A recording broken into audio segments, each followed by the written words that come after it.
Hospital ફરી વિવાદમાં આવી છે। હોસ્પિટલની બેદરકારીથી એક 62 વર્ષીય દર્દીનું મોત થયાનો સ્વજનોનો આક્ષેપ છે। 8મી તારીખે પીએમજેએવાય અંતર્ગત દર્દીને હોસ્પિટલમાં દાખલ કરાયા હતા। ઓપરેશન બાદ દર્દીના શરીરમાં નસ ખુલ્લી રહી હોવાનો સ્વજનોનો આક્ષેપ છે। તબીબની બેદરકારીથી શરીરના અન્ય ભાગોમાં પણ ઇન્ફેક્શન ફેલાયું હોવાનું પરિવારના લોકો કહી રહ્યા છે। તેમનો દાવો છે કે પીએમજેએવાયની મર્યાદા પૂર્ણ થયા બાદ દર્દીને અન્ય હોસ્પિટલમાં શિફ્ટ કરવા કહેવાયો। હોસ્પિટલ દ્વારા દર્દીના સ્વજનોને વળતર ચૂકવવામાં આવે તેવી માંગણી સામે આવી છે।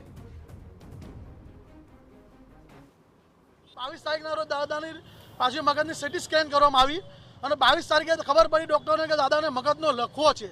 ત્યાં સુધી ડૉક્ટરોને ખબર જ ના પડી કે દાદાને મગજનો લખવો છે। પછી 23 તારીખે ફરીથી અમને બોલાવવામાં આવે છે અને ફરીથી અમને ડૉક્ટરો પ્રેશરાઇઝ કરે છે। મને અને મારા જે ભાઈ હતા મનોજભાઈ, જેમના પિતા ગુજરી ગયા છે, કે ભાઈ તમે સિવિલમાં જતા રહો, યુએન મહેતામાં જતા રહો, અમે તમને રિફર કરીએ છીએ। એટલે સાહેબ અમે પીએમજે હેઠળ એડમિટ થયા છીએ, મને કે એ પીએમજેનું જે કાર્ડ હતું એની લિમિટ 2,10,000 તમારી પાસ થઈ ગઈ છે અને હવે તમારે પૈસા ભરવા પડે। એટલે મેં સાહેબ અમે ગરીબ માણસ છે, આજે માણસો આવેલા એ જંગલ વિસ્તારમાંથી, એ માણસો જે પૈસા ના હોય સાહેબ, એટલે અમે ઘણી રજૂઆત કરતા એ લોકોને ભાઈ અમે મીડિયા મિત્રોનો સંપર્ક એટલે એ લોકોના ડરના હિસાબે એ લોકોએ કીધું સારું વાંધો નહીં અમે ટેકલ કરીએ છીએ, પણ એ પૈસા ના મળતા એ લોકો દાદાની બેદરકારીના કારણે દાદાની મૃત્યુ થઈ। શેલ્બી હોસ્પિટલે મૃતક દર્દીના સ્વજનોના તમામ આક્ષેપોને ફગાવ્યા છે। દર્દીના પગને બચાવવા માટે સર્જરી કરાઈ હતી તેવું હોસ્પિટલનું નિવેદન છે। હોસ્પિટલ તરફથી કહેવાયું કે અન્ય કોમ્પ્લિકેશન હોવાથી રિકવરી ધીમી હતી। દર્દીના શરીરમાં ઇન્ફેક્શન વધુ ફેલાતા મોત થયું છે। પીએમજેએવાય અંતર્ગત નિયમો હેઠળ જ દર્દીની સર્જરી થઈ છે અને દર્દીના સ્વજનો પાસેથી ₹1 માંગણી કરાઈ નથી।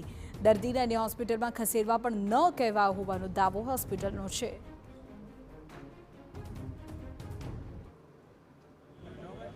જ્યારે આપણે કોઈ પણ સર્જરી કરતા હોઈએ, સર્જરી સાથે એમના ફાયદા ગેરફાયદા, અલ્ટરનેટિવ અને કોમ્પ્લિકેશન જોડાયેલા હોય છે।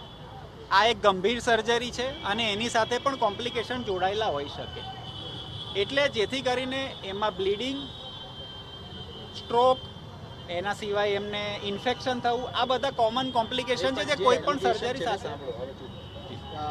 પેશન્ટના જે સગા છે એમનું એલિગેશન એ છે કે જે કોઈ વેન છે, વેન ખુલ્લી રહી ગઈ હોવાને કારણે આખી ઘટના બની છે અને એના કારણે આ જે કોમ્પ્લિકેશન છે પેશન્ટનું વધ્યું છે અને પછી તમે એમને ફરી ટ્રીટમેન્ટ માટે શરૂઆત કરી। એ હોસ્પિટલ એનું ખંડન કરે છે। હોસ્પિટલે લેટર પણ લખી આપ્યું છે બેદરકારીનો? ના, કોઈ લેટર લખવામાં આવ્યો નથી। એમને પૂર્ણ ડિસ્ચાર્જ સમરી એમને જોઈતી તે આપણે આપી દીધી છે। મોરબીથી સમાચાર।